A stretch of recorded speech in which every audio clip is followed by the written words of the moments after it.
Hello, welcome. As a way of introduction, I'm going to tell you a little bit about myself. I am John Bosco, but my friends do call me JB, so feel free to call me JB. All right. If this is the first time you're visiting my website, I am so excited. If this is your returning subscriber, welcome. I'm happy to see you back again.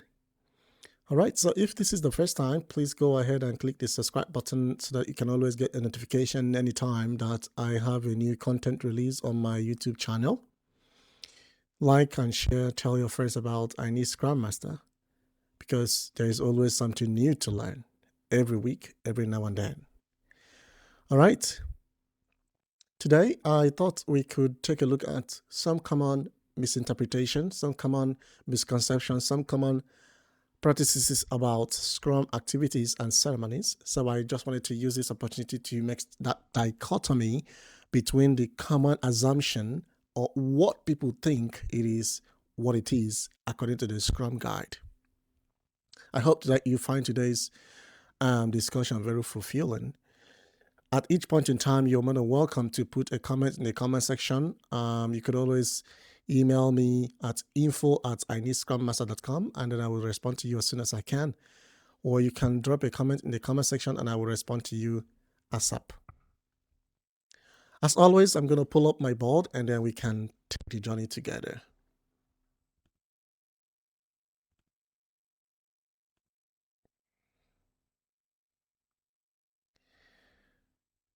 All right, so today I wanted to try to explain that most people always think that Scrum ceremonies and Scrum activities are the same.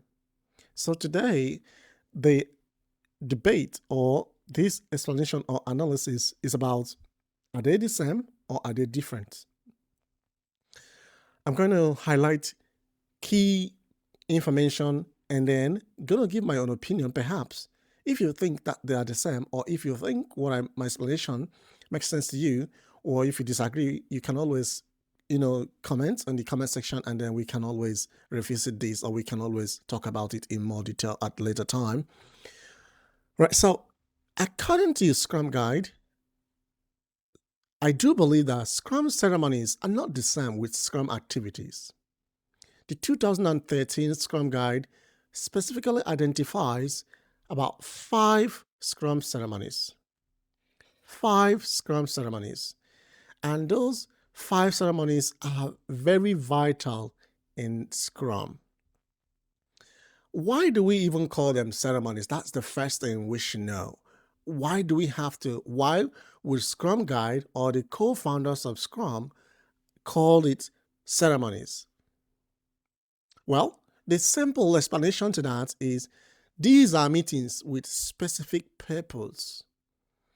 Each of the ceremony has something to portray, has something to display, has something to gain from. So that is why we call them ceremonies.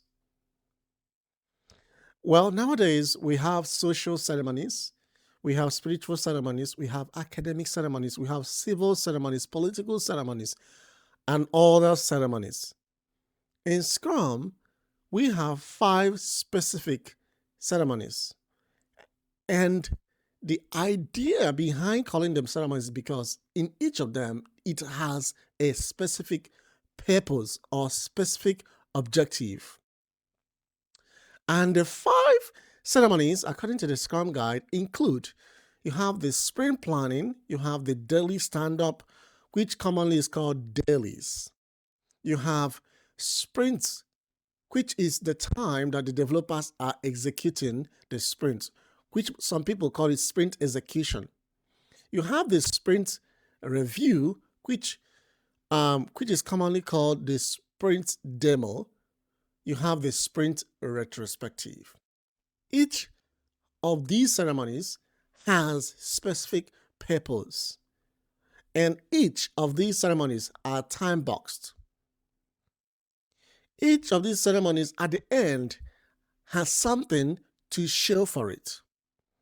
Through each of these ceremonies, the development team, in other words, the Scrum team, has something to reflect on. this is not a content where I kind of go in detail on each of these ceremonies. I'm going to give that in a later content. Please keep an eye on that. But today, I wanted to make a distinction between Scrum ceremonies and Scrum activities. In other words, you can also call it Scrum ceremonies or events. Either ways, Scrum Guide, kind of identifies as the same. But I'm not sure if Scrum Guide really identifies Scrum ceremonies or Scrum events as the same thing as Scrum activities. Well, I'm going to give you some of my own opinion or understanding why they are not the same. In Scrum, each Scrum team, each Scrum department, each company or each department that adopts Scrum has a number of, could decide on how they could adopt Scrum. We understand that there is no one size fits all of doing Scrum. Every company decides on a way to employ Scrum, right? But you have to be very conscious about doing Scrum and being Scrum, just like doing Agile and being Agile. They're not the same. Be that as it may, practices or activities simply are practice or meetings for Scrum team. Well, you might be thinking, oh, a ceremony is not meetings. Well, you wouldn't say pragmatically that they are meetings. Rather, they are events. Like I said, it has specific purpose. There is something that we are hoping to get out of it. But Scrum activities are practices because, there are things that Scrum are silent on, but there are things that each Scrum team can adopt or can implement so that they can continue to deliver increment each sprint. Those are identified as practices. And there are so many practices and meetings for Scrum team, different Scrum teams. If you go to Microsoft, they might have their own practices. If you go to Meta, they might have their own. If you go to each individual or each company organization can adopt these practices or meetings. In my own experience as a Scrum Master for a long time now, I have seen different team members or different teams, I would say, adopt or perform their practice differently. Reason being that, one, it depends on the domain products they are working on. Two, it depends on the team composition. Three, it depends on the structure of the company. There are lots of different factors that could can affect that. But today, I just want to point your attention to some of the common practices or meetings you must have heard, right? The number one is backlog refinement, which previously was called backlog grooming. But whichever name you kind of go with that, all mean the same.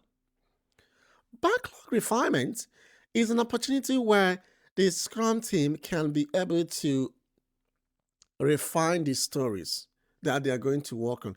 It is a time where they prioritize those stories in the backlog, in the product backlog, not the sprint backlog now.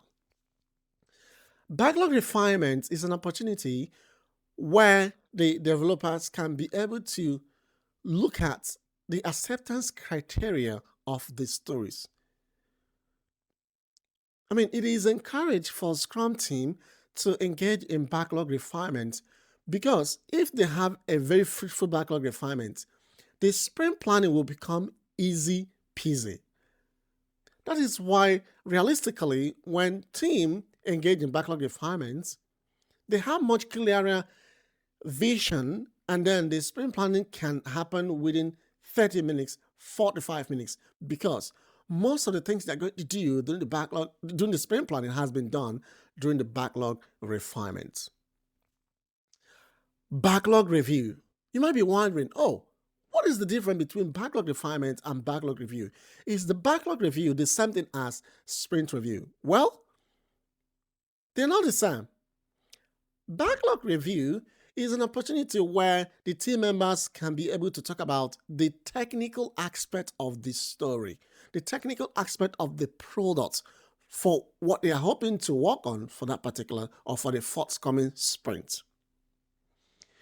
It is a time where they begin to look at the architectural structure, the architectural design of the story.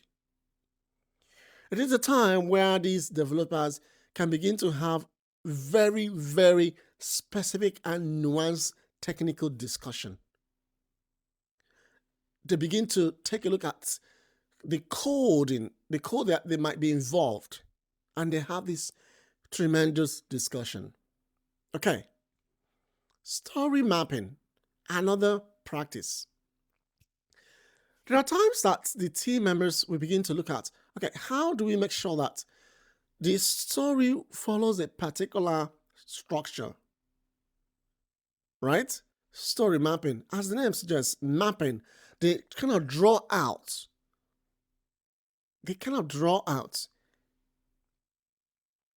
release planning. It doesn't mean that at the end of sprint review that there will be a release. By release, I mean releasing to production. Okay? So there could be a time when the team cannot release.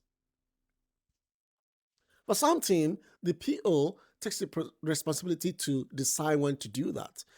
But there is a time where the team members can have the discussion about how can they go about their releases. Those opportunity or those particular meeting is what is called the release planning meeting. Project roadmap. Now, we understand that in waterfall, the project manager is the one that solely decides or solely manages how the developers are going to work. But in Agile, we don't see the role of this project manager among Scrum team. So there is nothing like a project manager among Scrum team. We have 3 Scrum roles: the product owner, Scrum master, and the developers. Project roadmap is an opportunity where the Scrum team, not just alone the Scrum team, but also people that are involved in the project can begin to brainstorm, plan how the project will go. That is what the project roadmap. Product weekly design. I mean, there is this discussion about what really happens in the product weekly design, right? Are we talking about the architectural design of the product? Are we talking about refining the product?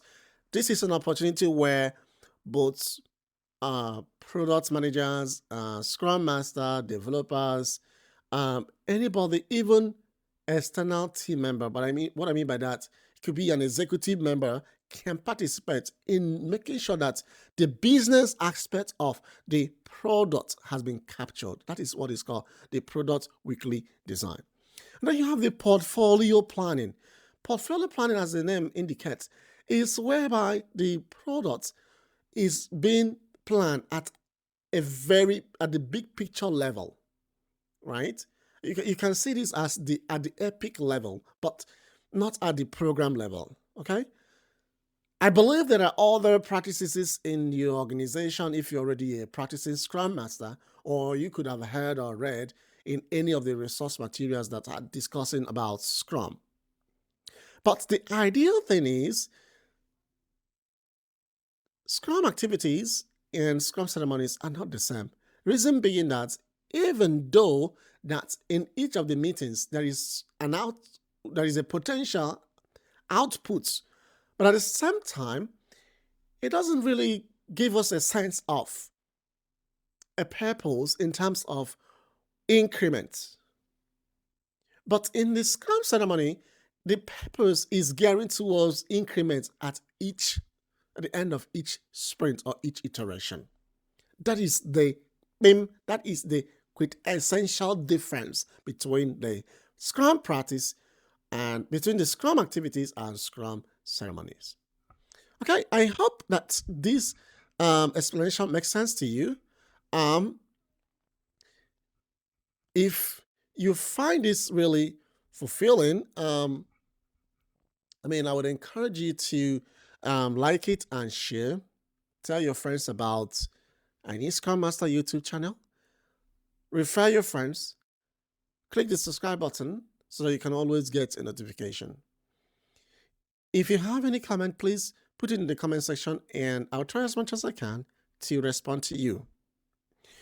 If you are looking to enroll in a Scrum course and you're not sure where to go or information you need, you can visit www.ineedscrummaster.com and that information will be made available to you. Or you could always book a free consultation and I will try and I will be able to meet with you and see how I can be able to help you. If you know about someone who might be interested, please refer. All right, that's where we're going to stop for today. And I hope that I will see you again next time. But in the meantime, I hope you stay well. Bye for now.